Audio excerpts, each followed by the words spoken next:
మా latest videos కోసం మా ఈ తెలుగు న్యూస్ ఛానల్ సబ్స్క్రైబ్ చేసి గంట సింబల్ యాక్టివేట్ చేసుకోండి. రేపు కార్తీక మంగళవారం. ప్రతిరోజు రాత్రికి బెల్లంతో ఇలా చేయండి. భూములు కొంటూనే ఉంటారు, స్థలాలు కొంటూనే ఉంటారు. అంతటి ధనం మీ సొంతమవుతుంది. లక్ష్మీదేవి అనుగ్రహం కలిగి మీరు అపర కుబేరులుగా మారిపోతారు. పవిత్రమైన కార్తీక మాసం మనందరి జీవితాలలోనికి ఒక సరికొత్త వెలుగును తీసుకువస్తుంది. ఈ మాసంలో చేసే చిన్న పూజ అయినా, చిన్న దీపమైన, చిన్న దానమైన అపారమైన పుణ్య ఫలాలను ఇస్తుంది. కార్తీక మాసం మొత్తం శివకేశవులకు అత్యంత ప్రీతికరమైనది. ఈ మాసంలో ప్రతిరోజు పవిత్రమైనదే అయినా కొన్ని ప్రత్యేకమైన రోజులకు విశేషమైన ప్రాముఖ్యత ఉంటుంది. అలాంటి అద్భుతమైన రోజులలో ఒకటి కార్తీక మంగళవారం. సాధారణంగా మంగళవారం అంటేనే కుజగ్రహానికి, ఆంజనేయ స్వామికి సంబంధించిన రోజు. కుజుడిని భూకారకుడు అని అంటారు. అంటే భూమికి, ఆస్తులకు, స్థిరాస్తులకు అధిపతి ఆయనే. ఎవరికైతే జాతకంలో కుజగ్రహం బలంగా ఉంటుందో వారి జీవితంలో బలంగా భూములను, ఇళ్లను, ఆస్తులను సంపాదిస్తారు. భూమి మీద ఆధిపత్యం చెలాయిస్తారు. అలాంటి కుజగ్రహానికి సంబంధించిన మంగళవారం ఈ కార్తీక మంగళవారం. చాలామంది జీవితాంతం కష్టపడిన ఒక సొంత ఇల్లు కట్టుకోలేరు, ఒక చిన్న స్థలం కూడా కొనలేరు. ఎంత ప్రయత్నించినా డబ్బు చేతిలో నిలవదు. భూములు కొనాలి, ఆస్తులు సంపాదించాలి అనే కోరిక కలగానే మిగిలిపోతుంది. అలాంటి వారందరికీ ఇది ఒక దివ్యమైన అవకాశం. కార్తీక మంగళవారం రోజు రాత్రిపూట చేసే ఒక చిన్న బెల్లం ముక్క పరిహారం మీ జీవితాన్ని పూర్తిగా మార్చేస్తుంది. మిమ్మల్ని భూస్వాములుగా, కోటీశ్వరులుగా మార్చే శక్తి ఈ పరిహారానికి ఉంది. ఈ పరిహారాన్ని పూర్తి శ్రద్ధతో, నమ్మకంతో ఆచరిస్తే మీ జీవితాంతం మీరు భూములు కొంటూనే ఉంటారు. లక్ష్మీదేవి మీ ఇంట్లో స్థిర నివాసం ఏర్పరచుకుంటుంది. మరి ఇంతకీ కార్తీక మంగళవారం రోజు చిన్న బెల్లం ముక్కతో ఏం చేయాలి అనే విషయాన్ని ఇప్పుడు మనం ఈ వీడియోలో వివరంగా తెలుసుకుందాము. అంతకన్నా ముందు ఒక పవిత్ర కథను విందాం. ఫ్రెండ్స్, ఎంతో పుణ్యం ఉంటే తప్ప ఈ వీడియో మీకు కనబడదు. కాబట్టి ఈ వీడియోని మీరు పూర్తిగా వినండి, అప్పుడే మీకు అర్థమవుతుంది. వీడియోలోనికి వెళ్లే ముందు కామెంట్ బాక్స్లో శ్రీమాత్రే నమః అని కామెంట్ చేయండి. అలాగే ఈ వీడియోకి ఒక లైక్ కొట్టి మాకు సపోర్ట్ చేయండి. పూర్వం ఒక ముసలి అవ్వ తన నలుగురు కొడుకు కోడళ్లతో నివసిస్తూ ఉండేది. ఆ అవ్వకు దానగుణం ఎక్కువ. అలా దానాలు చేసి చేసి చివరకు తను చాలా పేదరాలు అయ్యింది. అయినప్పటికీ తన ఇంటి ముందుకు ఎవరు వచ్చినా ఏమీ లేదని పంపించేది కాదు. తనకు ఉన్నదానిలోనే ఎంతో కొంత దానం చేసేది. ఇది పెద్ద కోడలికి తప్ప మిగిలిన కోడళ్లకు నచ్చేది కాదు. ఆ అవ్వ పెద్ద కోడలికి అత్తగారంటే చాలా ఇష్టం. పెద్ద కోడలు అవ్వ ఏమి దానం చేసినా ఒక్క మాట కూడా అనేది కాదు. చాలా మంచిది. ఇక అవ్వ విషయానికి వస్తే అవ్వ చాలా మంచిది. అందరి కోడళ్లను సమానంగా చూసేది. అయితే అవ్వ చేసే దాన ధర్మాల గురించి, పుణ్యకార్యాల గురించి నారదుడు ధర్మరాజుకు చెప్పాడు. నారదుడు ధర్మరాజుతో ఇలా అంటాడు: భూలోకంలో ఒక అవ్వ నీకు మించిన దాన ధర్మాలను చేస్తుంది.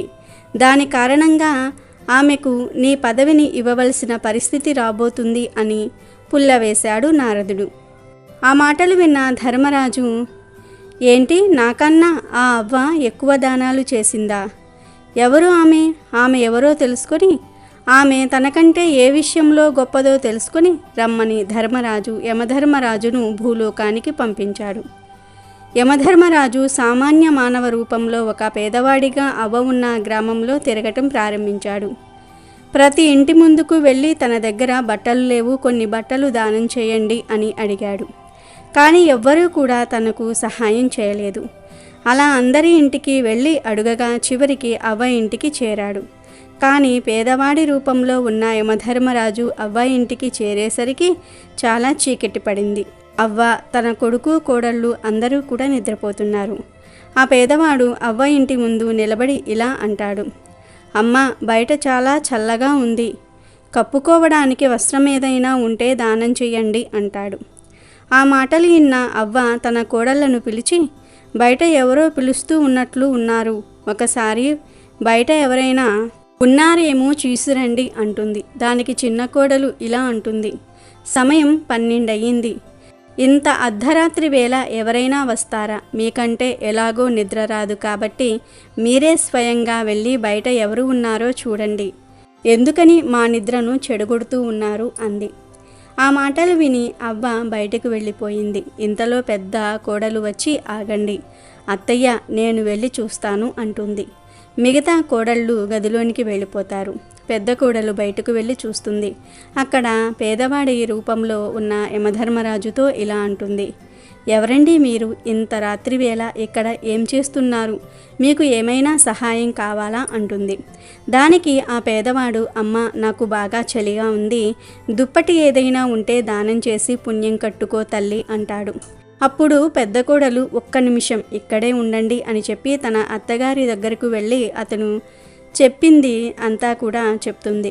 దానికి అవ్వ పెద్ద కోడలితో ఇలా అంటుంది, సరే అయితే తనకు మీ మామగారు కప్పుకున్న కంబలిని ఇచ్చి మీ మామగారికి నా దుప్పటిని ఇవ్వు. మనం ఎలాగో కిటికీలు తలుపులు వేసి పడుకుంటున్నాం కాబట్టి అంతగా చలి వేయదు అంటుంది. ఆ మాటలు విన్న పెద్ద కోడలు సరే అత్తయ్య అని చెప్తుంది. పేదవాడికి తన మామయ్య కప్పుకున్న కంబలిని ఇస్తుంది. పెద్ద కోడలు ఇంట్లోకి వెళ్ళిపోయింది. అందరూ నిద్రించారు. పేదవాడి రూపంలో ఉన్న యమధర్మరాజు ఆ కంబలిని తీసుకొని అక్కడి నుండి కొంచెం దూరం వచ్చి యముడి రూపంలోనికి మారి ధర్మరాజు వద్దకు వెళ్ళాడు. నారదుడు చెప్పింది నిజమే. భూలోకంలో ఒక అవ్వ తన దగ్గర ఉన్న పాత కొత్త వస్తువులను దానం చేస్తుంది. చాలా పుణ్యాన్ని పొందింది ఆ అవ్వ అంటాడు. యముడు మాటలు విన్న ధర్మరాజు, ఆ అవ్వ నిజంగానే నా సింహాసనాన్ని పొందుతుందేమో. యమధర్మరాజా, నువ్వు ఒక పని చెయ్యి, ఆ అవ్వను యమలోకానికి తీసుకొనిరా అని చెప్తాడు ధర్మరాజు. అప్పుడు యముడు తన భటులను భూలోకానికి పంపించి ఆ అవ్వను తీసుకురమ్మని చెప్తారు. అవ్వ యమలోకానికి చేరుకుంటుంది. కానీ ఆమె నిలబడడానికి కొంచెం భూమి కూడా లేదు. చుట్టూ నీరే ఉంది. అది చూసిన అవ్వ, నేను భూలోకంలో చాలా దాన ధర్మాలను పుణ్యకార్యాలను చేశాను, అయినా నేను నరకానికి వచ్చాను అని నాకు బాధగా లేదు. కానీ యమధర్మరాజా, ఏమిటి ఇది? నాకు నిలబడడానికి కొంచెం కూడా చోటు లేదా అంటుంది. అప్పుడు యమలోకానికి ధర్మరాజు వచ్చి, నువ్వు చాలా పుణ్యకార్యాలు అయితే చేశావు, కానీ నువ్వు భూదేవి కథను వినలేదు, అందుకే నీకు ఇక్కడ నిలవడానికి భూమి దొరకటం లేదు. ఇక్కడనే కాదు, నువ్వు స్వర్గానికి వెళ్ళినా అక్కడ కూడా నీకు నిలబడడానికి భూమి దొరకదు అని ధర్మరాజు అవ్వతో చెప్తాడు. ధర్మరాజా, యమధర్మరాజా, మీ ఇద్దరూ చాలా పుణ్యాత్ములు కదా, అయితే నాకు సహాయం చేయండి. నేను నా కాళ్ళ కింద భూమి లేకపోతే నేను ఎలా నిలబడతాను? నాపై జాలి చూపించండి అంటుంది. అవ్వ మాటలకు ఆమె చేసిన దాన ధర్మాలను గుర్తు తెచ్చుకొని యమధర్మరాజు ఇలా అంటాడు, మీరు బాధపడకండి, మీకు నేను 7 రోజులు గడువు ఇస్తున్నాను. మీరు భూమి మీదకు వెళ్ళిన తర్వాత 6 రోజులు భూదేవి కథను వినాలి, 7వ రోజు తిరిగి ఇక్కడకు రావాలి అని చెప్పి అవ్వను భూమిపైకి పంపిస్తాడు. చివరిలో ఒక షరతు పెడతాడు, నువ్వు భూమిపైకి వెళ్ళిన తర్వాత క్రమం తప్పకుండా 6 రోజులు భూదేవి కథను ఒక బ్రాహ్మణుడి ద్వారా వినాలి. అలా అయితేనే నీకు ఇక్కడ నిలబడడానికి భూమి లభిస్తుంది అని చెప్తాడు. అక్కడ భూలోకంలో అవ్వ చనిపోయింది అని అనుకుని ఆమెకు దహన సంస్కారాలు చేయటం ప్రారంభించారు.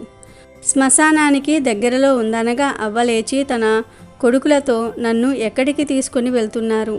నేను ఇంకా చనిపోలేదు అంటుంది.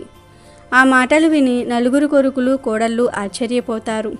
ఆ తర్వాత అవ్వకు క్షమాపణ చెప్పి ఇంటికి తీసుకుని వెళ్తారు. చనిపోయిన అత్త తిరిగి రావటం చూసిన 4 కోడళ్లకు మతిపోయింది. పెద్ద కోడలు చాలా సంతోషించింది. మిగిలిన 3 కోడళ్ళు ఇలా అనుకుంటున్నారు, ఈవిడ అంత త్వరగా ఎందుకు చస్తుంది? మనల్ని చంపుతుంది గాని అని అనుకుంటున్నారు. ఊరిలోని వారంతా కూడా ఆశ్చర్యపోతారు. వీరి కుటుంబాన్ని చూసి హేళన చేస్తారు. ఆ తర్వాత అవ్వ తన 4 కోడళ్లను కొడుకులను పిలిచి, నేను ఇంకా 7 రోజులు మాత్రమే ఈ భూమి మీద ఉంటాను, నిజానికి నిన్న రాత్రే నేను చనిపోయాను అని చెప్పి యమలోకంలో జరిగిందంతా కూడా చెప్పి తను భూమి మీదకు రావడానికి గల కారణం కూడా చెప్పింది. అవ్వ మాటలు విన్న కొడుకులు కోడళ్ళు, పెద్ద కోడలు తప్ప, ఈవిడకు పిచ్చి పట్టిందా ఏమిటి? ఏదో పీడకలు వచ్చి ఉంటుంది, దానికి ఇంత పెద్ద పంచాయతీ పెట్టాలా అన్నారు. కొడుకులు కూడా ఆమె మాట వినలేదు. అప్పుడు అవ్వ, దయచేసి నా మాట నమ్మండి, ఇంకో 7 రోజుల్లో నేను చనిపోతాను. నేను 6 రోజులు క్రమం తప్పకుండా భూదేవి కథను వినాలి. నాకు సహాయం చేయండి అని ప్రాధేయపడింది. దానికి పెద్ద కోడలు ఇలా అంటుంది, అత్తగారు చెప్పేది నిజమైనా అబద్ధమైనా ఏమవుతుంది? భూదేవి కథ వింటే పుణ్యమే కదా అంటుంది పెద్ద కోడలు. తన భర్తను పిలిచి, మీరు వెంటనే వెళ్ళి ఒక బ్రాహ్మణుడిని పిలుచుకుని రండి అంటుంది. మిగిలిన ముగ్గురు కోడళ్ళు చేసేది ఏమీ లేక చూస్తూ ఉన్నారు. చిన్న కోడలికి మాత్రము తన అత్తపై, తోడి కోడళ్లపై కోపం రోజు రోజుకు పెరిగిపోతుంది. బ్రాహ్మణుడు ఇంటికి వచ్చి భూదేవి కథను చెప్పాడు. అలా క్రమం తప్పకుండా అవ్వ ఇంటిలో 6 రోజులు భూదేవి వ్రత కథను చదివించారు. ఇక 7వ రోజు ఉదయాన్నే అవ్వ నీటితో నింపిన చెంబును, దారమును, 5 రూపాయల బిళ్ళను, బెల్లాన్ని తీసుకొని కొడుకు కోడళ్లను పిలిచింది. మీరందరూ కలిసి నాతో రావి చెట్టు వద్దకు రండి. అక్కడ భూదేవి కథను చివరిగా విందాం అంటుంది. ఈ రోజుతో నేను మీ అందరినీ విడిచి వెళ్ళిపోతాను. రేపు తెల్లవారేసరికి ఈ లోకాన్ని వదిలేస్తున్నాను అని చెప్తుంది. ఆ మాటలు విని కొడుకు కోడళ్ళు ఏమీ మాట్లాడరు. నిస్సహాయంగా చూస్తూ ఉంటారు. బ్రాహ్మణుడు, అవ్వ, తన 4 కొడుకు కోడళ్ళు రావి చెట్టు వద్ద భూదేవి కథను వింటారు. కథ పూర్తయిపోయిన తర్వాత అవ్వ లేచి తనతో తెచ్చుకున్న నీటిని రావి చెట్టు మొదట్లో పోసి కోడళ్లకు దారం ఇచ్చి చెట్టుకు కట్టమని చెప్పింది. 5 రూపాయి బిళ్ళలను, బెల్లాన్ని రావి చెట్టు మొదట్లో పాతిపెట్టి, అమ్మ భూదేవి, నేను చేసిన ఈ వ్రతాన్ని స్వీకరించు. నేను చేసిన పాపాలను క్షమించు. నాకు నిలబడానికి భూమిని ఇవ్వు అని భూదేవికి మొక్కుతుంది. అందరూ కలిసి ఇంటికి వెళ్తారు. అవ్వ తన కోడళ్లతో ఇలా అంటుంది, ఈరోజు నా చివరి రోజు. నాకు నవకాయ వంటలు చేసి పెట్టండి. నేను ఆనందంగా ఇక్కడి నుండి వెళ్ళిపోతాను అంటుంది. దానికి చిన్న కోడళ్ళు ఇలా అంటుంది, ఏమైందని మీకు నవకాయ వంటలు చేయాలి? ఉన్నది అంతా దానాలు, పూజలు, వ్రతాలు చేసి మమ్మల్ని కటిక పేదవారిని చేశారు. మీరు ఏదో నిజంగానే చనిపోతారని వీరు నమ్మి మీకు ఇన్ని సేవలు చేస్తూ ఉన్నారు. వీరందరూ మీరు ఏది చెబితే అది గుడ్డిగా నమ్ముతున్నారు అని అందరిపై విరుచుకుపడింది. పెద్ద కోడలు, ఇక చాలు ఆపు. నువ్వేమీ మాకు సహాయం చేయనవసరం లేదు. అత్తయ్య, మీకు నేను నవకాయ వంటలు చేసి పెడతాను. ఎవరు నన్ను ఆపుతారో చూస్తాను అంటుంది. పెద్ద కోడలు ఒక్కసారి ఇంటికి వెళ్ళి ఒక్కో పదార్థం తెచ్చి వంట చేస్తుంది. అందరినీ పిలిచి భోజనం చేయమంటుంది. కానీ చిన్న కోడలు తినదు. అప్పుడు అవ్వ, రేపొద్దున్నే నేను వెళ్ళిపోతాను. ఈ ఒక్కరోజు నాతో కలిసి భోజనం చెయ్యి రా తల్లి అని చిన్న కోడల్ని పిలుస్తుంది. ఇష్టం లేకపోయినా అందరితో కలిసి భోజనం చేస్తుంది. అవ్వ తన చివరి రోజును ఆనందంగా గడుపుతుంది. ఇక ఆ రోజు రాత్రి యమదూతలు వచ్చి ఆమెను యమధర్మరాజు వద్దకు తీసుకుని వెళ్తారు. ఈసారి అవ్వ కాళ్లకు నేల తగులుతుంది. ధర్మరాజును చూసి అవ్వ ఇలా అంటుంది, స్వామి, మీరు చెప్పినట్టు నేను భూమి మీదకు వెళ్ళి భూదేవి కథను విన్నాను, పుణ్యాన్ని పొందినాను. కానీ స్వామి, నేను నా పిల్లలను చాలా పేదరికంలో వదిలి వచ్చాను. ఇప్పుడు ఇంటిలో వారికి నాకు కార్యం చేయడానికి కూడా ధనం లేదు, తినడానికి తిండి లేదు. ఇన్ని పుణ్యకార్యాలు చేసినందుకు నాకు ఏమీ మిగిలింది అని ఏడుస్తుంది. ధర్మరాజు అవ్వతో ఇలా అంటారు, నువ్వు చేసిన వ్రతం మామూలు వ్రతం కాదు, భూదేవి వ్రతం. ఇంకా నువ్వు వ్రతం పూర్తి చేసి నీ వద్ద ఉన్న ధనాన్ని, బెల్లాన్ని భూమిలో పెట్టావు. నీకు, నీ కుటుంబ సభ్యులకు భూదేవి అనుగ్రహం కలిగింది. చివరి రోజున నువ్వు మీ కుటుంబంతో కలిసి భూదేవి కథను విన్నావు. నీ పుణ్యఫలం వారికి కూడా దక్కింది. చూడు అంటూ భూమి వైపు చూపించి తన ఇంటిలో ధనధాన్యాలను చూపించాడు. అవి చూసి అవ్వ చాలా సంతోషించింది. ఇక మరుసటి రోజు చిన్న కోడలు లేచి తన పనులు తాను చేసుకుంటుంది. మిగిలిన కోడళ్ళు కూడా నిద్రలేచి తన అత్తగారి వద్దకు వెళ్ళాలనుకున్నారు, కానీ వెళ్ళలేదు. పెద్ద కోడలు అత్త దగ్గరకు వెళ్తుంది. ఆమె చనిపోవటం చూసి బాగా ఏడుస్తుంది. ఆమె ఏడుపు విని అందరూ వచ్చారు. కొడుకులు ఇలా అనుకుంటున్నారు, పోయినసారి మనం అమ్మ చనిపోయింది అని అందరినీ పిలిచి అవమానాన్ని పొందాము. ఈసారి మనం నలుగురమే కార్యాన్ని ముగిద్దాము అని అనుకుంటూ ఉంటారు. చుట్టుప్రక్కల ఇంట్లో ఉన్న అందరూ చూస్తూ ఉన్నారు. చివరిగా దహన సంస్కారాలు పూర్తి అయ్యాయి. ఇంతలో కొంతమంది ఆడవారు అవ్వ ఇంటి ముందుకు వచ్చి పాటలు పాడారు. కోడలను పిలిచి ఒక కుండను అక్కడ పెట్టమన్నారు. మా భర్తలు శ్మశానం దగ్గరకు వెళ్ళారు. వారు తిరిగి వచ్చాక కుండను అక్కడ పెడతాను అంటారు. ఎంతలో వారి భర్తలు వచ్చేస్తారు. భార్యలు కుండను అక్కడ పెడతారు. ఆ ఆడవారు ఆ కుండ చుట్టూ 5 సార్లు పాట పాడుతూ తిరిగి వెళ్ళిపోతారు. పెద్ద కోడలు అత్తగారి గదిలో ఉంటుంది. గ్రామంలో ఉన్నవారు వీరి పరిస్థితిని చూసి సాయం చేయడానికి వచ్చారు. ఒక్కో రోజు ఒక్కొక్కరు భోజనం పెడతాం అని మాట ఇస్తారు. ఇంతలో అవ్వగదిలోని పెట్టి శబ్దం వచ్చింది. పెద్ద కోడలు ఏమిటి అని పెట్టి తీసి చూసింది. పెట్టి మొత్తం డబ్బుతో నిండి ఉంది. వెంటనే తన గదిలోనికి వెళ్ళింది. ఆమె గదిలో కూడా డబ్బు బంగారము ఉన్నాయి. వంటగదిలో చూసింది. సరుకులు అన్నీ నిండి ఉన్నాయి. అవి చూసి పెద్ద కోడలు ఆనందంతో తన భర్తను పిలిచింది. తన భర్త చిరాకుగా, ఇప్పుడు ఇంటిలో ఏమీ లేవు, నేను ఎక్కడికి వెళ్ళి ఏమి తీసుకురాను అని అంటాడు. దానికి పెద్ద కోడలు, మీరు ఎక్కడికి వెళ్ళనవసరం లేదు, ఒక్కసారి ఇంటిలోనికి రండి అంటుంది. పెద్ద కోడలు భర్త మిగిలిన వారందరూ కూడా ఇంట్లోనికి వచ్చి చూసేసరికి ఇల్లంతా డబ్బుతో, వస్తువులతో, ఆహార పదార్థాలతో నిండి ఉంటుంది. మిగిలిన 3 కోడళ్ళు తమ గదుల్లోనికి వెళ్ళి చూసుకున్నారు. 2వ కోడలికి, 3వ కోడలికి కొంచెం డబ్బు మాత్రమే లభించింది. కానీ చిన్న కోడలికి అస్సలు ఏమీ లభించలేదు. అది చూసి 2 కోడళ్ళు ఇలా అంటారు, నువ్వు అందరినీ అగౌరవపరుస్తూ ఉంటావు, అందుకే నీకు ఏమీ లభించటం లేదు అని అంటారు. దానికి పెద్ద కోడలు, మనమంతా ఒక్కటే, చూడు చిన్న తోడి కోడలా, నువ్వు బాధపడకు, నా దగ్గర ఉన్న కొంచెం డబ్బును నీకు ఇస్తాను అని అంటుంది. పెద్ద కోడలి మనసు అర్థం చేసుకున్న మిగిలిన 3 కోడళ్ళు ఆమెకు క్షమాపణ చెప్పారు. ఇంతలో ఒక ఆమె వచ్చి, మీకు నేను భోజనం తయారు చేస్తాను, ప్రస్తుతానికి ఈ టిఫిన్ చేయండి అంటుంది.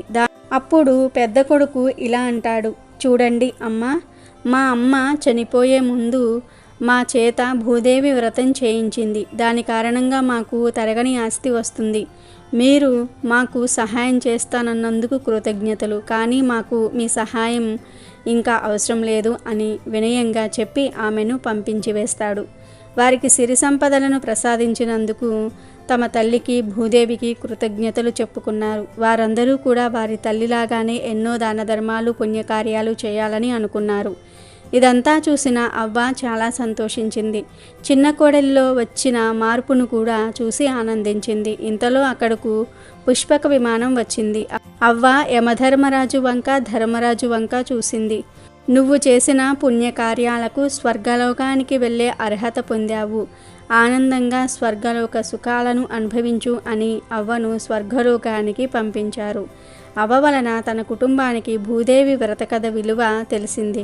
కాబట్టి మీరు ఎన్ని దాన ధర్మాలు, పుణ్యకార్యాలు చేసినా ఖచ్చితంగా భూదేవి కథను వినాలి. ఈ కథ భక్తి శ్రద్ధలతో విన్నవారికి భూదేవి అనుగ్రహం కలుగుతుంది. ఇల్లు, భూములు కొంటూనే ఉంటారు. ఇక ఆ విషయంలోనికి వస్తే, ఈ పరిహారం కోసం మనకు కావలసినవి చాలా సామాన్యమైన వస్తువులు, కానీ వాటికి ఉన్న శక్తి మాత్రం అసామాన్యం. మనకు కావలసినవి ఒక చిన్న బెల్లం ముక్క, ఒక చిన్న ఎర్రటి వస్త్రము, కొద్దిగా పంచదార, కొబ్బరి పొడి, చిటికెడు కుంకుమ, పసుపు. ఈ వస్తువులు మన వంటింట్లో ఎప్పుడూ ఉండేవే, కానీ వాటిని ఉపయోగించే విధానంలోనే అసలైన శక్తి దాగి ఉంది. ముందుగా బెల్లం గురించి మాట్లాడుకుందాము. బెల్లం తీయదనానికి ప్రతీక. జీవితంలో సంతోషాన్ని, మాధుర్యాన్ని సూచిస్తుంది ఈ బెల్లం. దేవతలకు చేసే నైవేద్యాలలో బెల్లానికి ప్రత్యేక స్థానం ఉంది. ఇది గురుగ్రహానికి సంబంధించినదిగా భావిస్తారు. గురుడు ధనానికి, ఐశ్వర్యానికి, అదృష్టానికి కారకుడు. బెల్లం ఉపయోగించటం ద్వారా మనం గురుగ్రహ అనుగ్రహాన్ని పొందుతాం. అలాగే ఎర్రటి వస్త్రము ఎరుపు రంగు శక్తికి, పౌరుషానికి, ధైర్యానికి సంకేతం. ఇది కుజగ్రహానికి అత్యంత ఇష్టమైన రంగు. మనం భూమిని కొనాలి, ఆస్తిని సంపాదించుకోవాలి అని కోరుకుంటున్నప్పుడు భూకారకుడైన కుజుడిని ప్రసన్నం చేసుకోవటం చాలా ముఖ్యం. ఎర్రటి వస్త్రాన్ని ఉపయోగించటం ద్వారా మనం కుజగ్రహ శక్తిని ఆకర్షిస్తాం. ఇక పంచదార విషయానికి వస్తే, ఇది శుక్రగ్రహానికి ప్రతీక.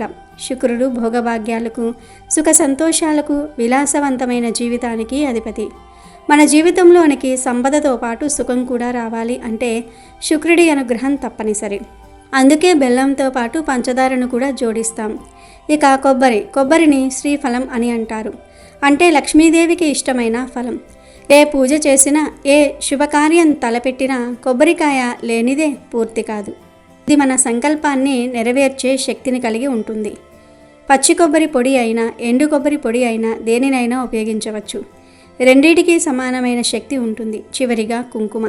కుంకుమ సౌభాగ్యానికి చిహ్నం. ఇది సాక్షాత్తు అమ్మవారి స్వరూపం. కుంకుమను ఉపయోగించటం ద్వారా మనం లక్ష్మీదేవిని, దుర్గాదేవిని ఆరాధించినట్లే. ఈ వస్తువులన్నిటినీ కలిపి మనం ఒక శక్తివంతమైన మాటను తయారు చేయబోతూ ఉన్నాం. ఇప్పుడు పరిహారం ఎలా చేయాలో వివరంగా చూద్దాం. కార్తీక మంగళవారం రోజు రాత్రి సుమారు 9 గంటల తర్వాత కాళ్ళు చేతులు కడుక్కొని మీ పూజ గదిలో లేదా ఏదైనా ప్రశాంతమైన ప్రదేశంలో కూర్చోండి.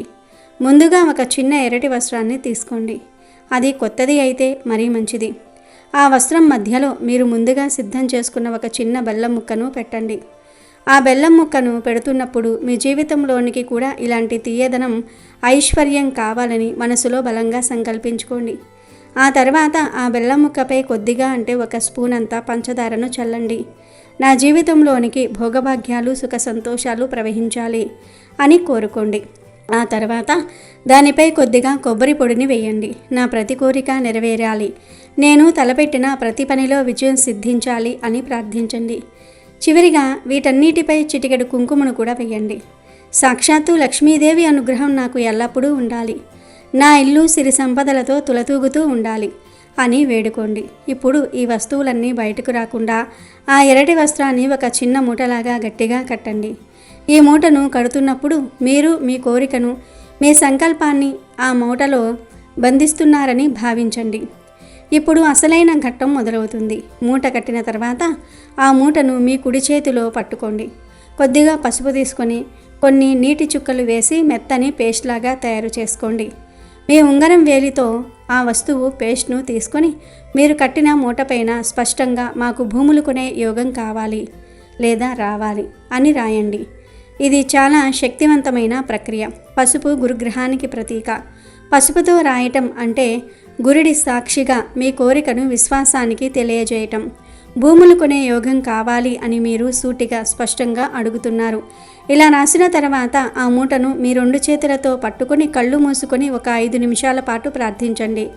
మీకు ఎలాంటి భూమి కావాలో, ఎలాంటి ఇల్లు కావాలో, ఎంత సంపద కావాలో మనసులో బలంగా ఊహించుకోండి.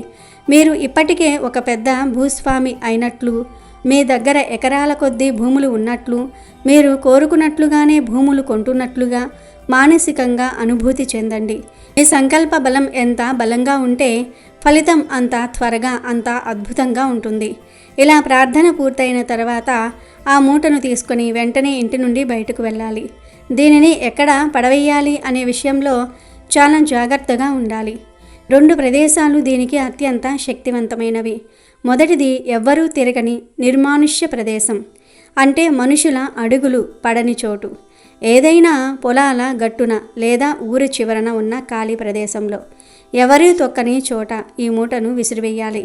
ఇలా చేయటం వెనుక ఉన్న ఆంతర్యం ఏమిటి అంటే మీ కోరికను ఎవరి దృష్టి పడకుండా, ఎవరి పాదాలు తగలకుండా నేరుగా భూమాత ఒడిలోకి చేరుకున్నారని అర్థం. రెండవది శక్తివంతమైన ప్రదేశమైన రావి చెట్టు మొదలు. రావి చెట్టు సాక్షాత్తు త్రిమూర్తుల స్వరూపం. ఆ చెట్టు మొదట్లో ఈ మూటను పెట్టడం అంటే మీ కోరికను నేరుగా బ్రహ్మ, విష్ణు, మహేశ్వర్ల పాదాల చెంత సమర్పించటం లాంటిది.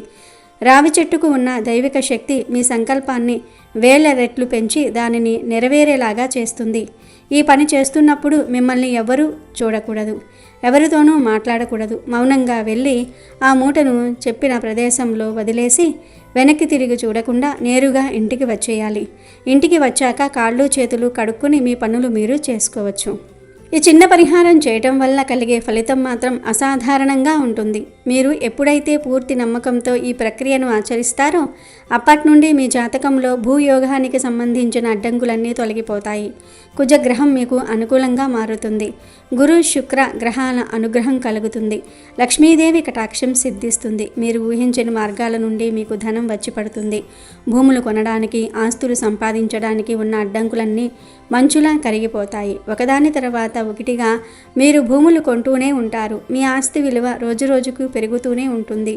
జీవితాంతం మీకు భూమికి, ఆస్తికి లోటు ఉండదు. చాలామందికి ఇది నమ్మశక్యంగా అనిపించకపోవచ్చు, కానీ తాంత్రిక పరిహారాలు పనిచేసే విధానమే అంతా. అవి మన నమ్మకం మీద, మనం ఎంచుకున్న సమయం మీద, మనం ఉపయోగించే వస్తువుల మీద ఆధారపడి పనిచేస్తాయి. కార్తీక మంగళవారం అనే అద్భుతమైన ముహూర్తంలో భూకారకుడైన కుజుడికి ఇష్టమైన వస్తువులతో, ధనకారకుడైన గురుడికి ప్రీతిపాత్రమైన పదార్థాలతో ఈ పరిహారం చేయటం వల్ల దాని ఫలితం ఖచ్చితంగా లభిస్తుంది. కాబట్టి ఎవరైతే భూములు కొనాలని, ఆస్తులు సంపాదించాలని, జీవితంలో స్థిరపడాలని బలంగా కోరుకుంటూ ఉన్నారో వారు ఈ కార్తీక మంగళవారం రోజున ఈ అద్భుతమైన పరిహారాన్ని ఆచరించి మీ కలలను నిజం చేసుకోండి. మీ జీవితాంతం భూస్వాములుగా సకల ఐశ్వర్యాలతో జీవించండి. అమెజాన్లో బెస్ట్ డిస్కౌంట్స్ కోసం వీడియో డిస్క్రిప్షన్లో లింకు ఉంది, చూడండి. అలాగే మా టెలిగ్రామ్ ఛానల్ సబ్స్క్రైబ్ చేసుకోండి.